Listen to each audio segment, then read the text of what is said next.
Hey, Eagle fans, I'm Thomas Mott. Welcome into Philadelphia Eagles Now. We're going to jump into the latest Eagle news and rumors here on a Wednesday during the bye week. Interesting stuff regarding some injury news towards the end of this video, so stay tuned for that. First, though, mailbag video coming up later on this week. You guys know the drill. Hashtag Eagles down below. It's a bye week. Get a little funky with the questions. Whatever you guys want to ask Eagle-related, go down below. If you're a subscriber and use the hashtag Eagles, I'll most likely pull it. I think we'll do some extra bonus questions this week, so give me a lot of them down below right now.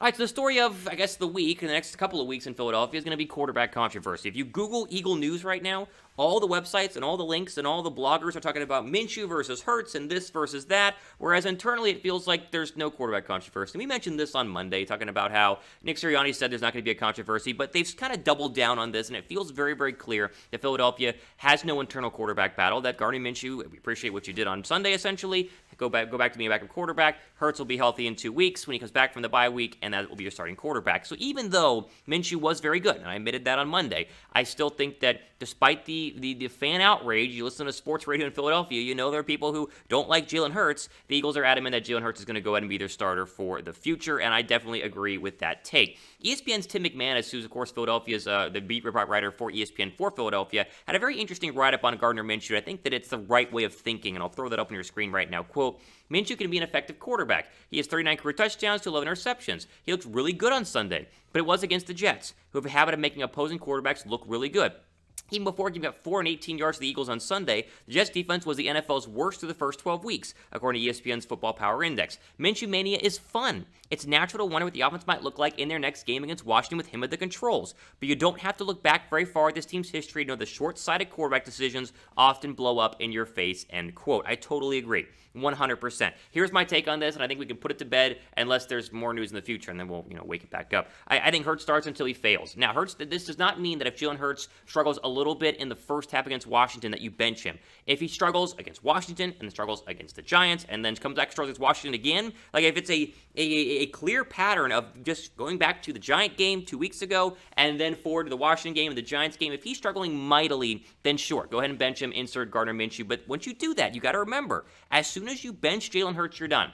There is no, well, we're going to let Jalen be the starter in 2022. No, you're done. You're either drafting a quarterback or you're trading for a quarterback. That's guaranteed. Now, they might want to do that. That might be the plan all along, according to Howie Roseman. But right now, the goal should still be to make sure that Hurts is the starter of the future. That way you preserve those 3 first-round draft picks. So, I love those 3 first-round draft picks. And so benching Hurts is just not in the right cards for Philadelphia. Plus, he's been a part of the number 1 rushing offense and the main reason why the Eagles have been so strong running the football when he's been in there. I mean, the ability for Jalen Hurts to run as a quarterback cannot be understated. Minshew does not have that ability. And while I do think that the one admission I'll give for Jalen Hurts is accuracy, it's been a problem.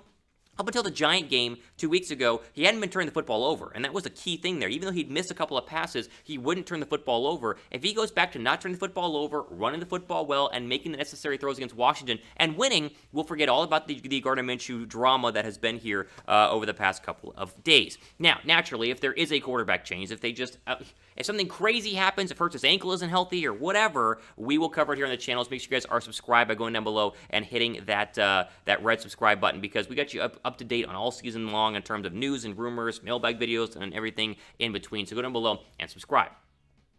Again, I think Gardner Minshew was brought in to be a backup quarterback, and I think we must understand that and must appreciate that. I think Philadelphia is one of the few teams in the league that understands the importance and value of a backup quarterback. Going back to Nick Foles, it creates a little bit of drama and controversy, but they have the right guys in there. Would they have beat the Jets if Joe Flacco would have started on Sunday and not Gardner Minshew? Probably, but it wouldn't have been as clean and as easy as Gardner Minshew made it look. And so I'm still a Hurts guy. I will stay a Hurts guy, but I'm not some sort of blind Hurts guy who's like, oh no, Jalen Hurts 3 interception. I didn't see it. Like, he looked bad 2 weeks ago. He needs to play better. And I think after these 2 weeks, getting healthy, he will. I'm not necessarily worried about it. Pin comment down below. Answer this question. Confidence level in Jalen Hurts going forward, scale of 1 to 10. What do you think? Is it a 3? Is it an 8? Like, where are you at on the confidence level? I'm at a 7 right now. I'm still high, but it came down a little bit after last week's performance, or 2 weeks ago. Give me your thoughts down below right now. Okay, also, we keep updating you guys on the Eagles' first-round draft pick tracker. We kind of do this every couple of weeks here. It's changed a lot since last time we showed it to you. Last time we talked about the first-round draft picks they're going to get from the Dolphins and the Colts. It was like number 2, number 6, and number 7. And now it's changed, right? So first off, let's say this. The Eagles are very close to securing the Colts' first-round draft pick. Remember, Carson Wentz has to play X amount of snaps. Didn't get it last week because they were blowing out the Texans, so Wentz didn't play much in the fourth quarter. But it's expected to probably come true this week to where it's going to be official. Philadelphia will get that third first-round draft pick. So we're close to making it official, but it is something that's not technically official just yet. Also, the Dolphins and Colts have been playing a lot better. They've been winning a ton. The Dolphins have won like 5 games in a row. Tua is playing great. The defense is playing great. And Carson Wentz is playing a lot of good football as well, which means your draft picks have changed. No longer do the Eagles have a first-round draft pick in the 10s if the season top 10 the season ended today, They'd be 12 with their own first-round draft pick, 13th with Miami's, and 17th overall with the Colts. Like, things are dramatically changing right now because these teams are winning. And so we thought it would be, 2 overall, at least 1 top 5 pick, and then maybe, 10 overall and then 15 overall. It's changed a lot because teams are winning. So you got to kind of hope that Miami and the Colts start losing some games, or else you're going to have 3 picks in the teens instead of multiple picks inside the top 10. Now, I went ahead and looked at just the latest mock draft from the first mock draft provider I could find. Pro Football Focus had one with these current picks here. It's interesting what they went ahead and did. I'll just throw it up there for the sake of it. They took Tyler Linderbaum, the center out of Iowa, at number 12 overall, which makes sense because Kelce's not going to be here forever, but Dickerson was originally a center at Alabama. He was drafted to be the Kelce replacement, so I'm not sure center would be the right pick at 12 overall, but that's what they went with. I love Jordan Davis, number 13 overall, the defensive tackle from UGA. The guy's like 6'9", a billion pounds, extremely strong, and if you're thinking about Fletcher Cox leaving in the future, him and Milton Williams in the middle would be a very good, future in Philadelphia D tackle. I like Jordan Davis in the teens there. And then David Ojabo, I think that's how you say his last name there. I always mess up last names. He's a defensive end from Michigan, not the Hutchinson guy, who of course is going to be a first overall draft pick probably. But he's the other pass rusher for Michigan. Hadn't played a lot in college football, but has been very productive when he's done so. One of those, high reward kind of guys you take in the later parts of the first round, sitting there at number 17. So just a quick little look there at the Eagles' first round draft pick. Let me ask you this. How high will the Eagles' first round draft pick be in 2022? As in, like, the first pick they have in the first round, will it be inside the top 10? Will it be in the teens? Where do you think it's going to end up? Is it going to be Philadelphia's own, Miami's, Colts? Give me your thoughts down below right now. All right, before we go and get into some good injury news here, quick shout out to our friends at BetUS. Chatsports.com/EaglesBet. Promo code Eagles125 is the link in the promo code that you need. Get a 125% deposit bonus whenever you first sign up and bet on Philadelphia. They can't bet on them this week. We can bet on other NFL games. My picks of the week will come up tomorrow, by the way. I need to have a winning week. Either way, do with our friends at BetUS. Chatsports.com/EaglesBet. That promo code is Eagles125.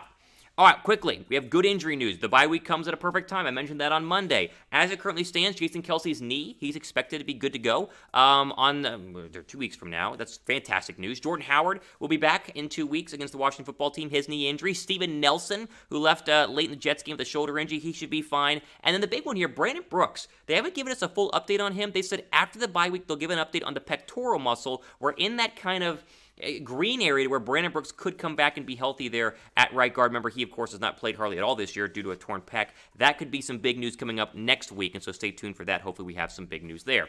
Again, 2 weeks away from the Washington matchup, 2 Sundays away from the Washington matchup. This is a big one. I mean, this is, if they can beat Washington, it's going to be absolutely huge for Philadelphia's playoff chances. It just skyrockets their ability to make it into the postseason. A loss really, really hurts them, even though it is not a nail in the coffin. Keep an eye on Washington this week. I think they play the Cowboys, if I'm correct. That's an interesting matchup there, just because the Washington football team is playing good football right now, and Dallas has been struggling just a little bit. All right, land on this. Which injured player are you most excited to get back? Let me know down below in the comment section. For me, it's Jordan Howrd. I think Howrd has been a really great running back, and him plus Sanders is just a great 1-2 punch. But Brandon Brooks, again, that's another one that's coming up here. He should be good to go sooner rather than later. Give me your thoughts down below. Again, make sure you guys are subscribed to the channel. #Eagles to get in the mailbag video coming up later on this week. And be sure to subscribe as well, because only subscribers get their mailbag questions pulled and answered. Again, for Philadelphia Eagles Now, I am Thomas Mott. At a time, we sign off for the rest of your day.